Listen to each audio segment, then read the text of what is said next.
Intanto il primo dato importante è sapere che la montagna veneta è un terzo del Veneto.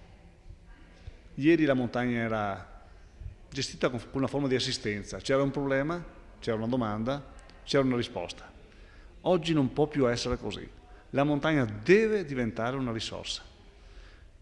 Tutti i convegni, tutte le partecipazioni agli incontri dicono che il futuro del Veneto sarà in qualche modo in parte rivedere la nostra tipologia di offerta, cioè il turismo come risorsa per l'economia del futuro.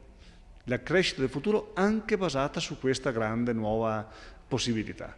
E allora la montagna, che è un terzo del Veneto, collegata delle volte al mare, collegata ai laghi, per la parte invernale, non può che essere in qualche modo al centro di questo sviluppo. Modo nuovo. Il paesaggio, la cultura, i beni paesaggistici, le nostre bellezze devono essere in qualche modo la nostra miniera per il futuro, ma anche l'approccio deve essere diverso.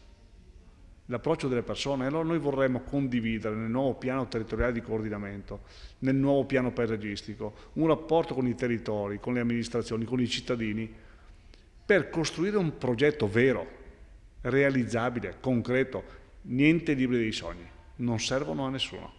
Qualcosa che faccia sì che noi elaboriamo iniziative per attirare, per in qualche modo far sì che chi viene a trovarci, quello che si chiama il turista, in qualche modo vada via soddisfatto, felice, contento e poi diventi lui stesso, dopo che ha vissuto i nostri territori, i nostri sapori, i nostri odori, le nostre belle cose, le nostre qualità della terra, del paesaggio, del cielo, che torni e sia lui il promotore di questa nostra straordinaria risorsa. Ecco, questo è l'obiettivo del nostro lavoro, ma insisto, un obiettivo che deve solo essere concreto e realizzabile.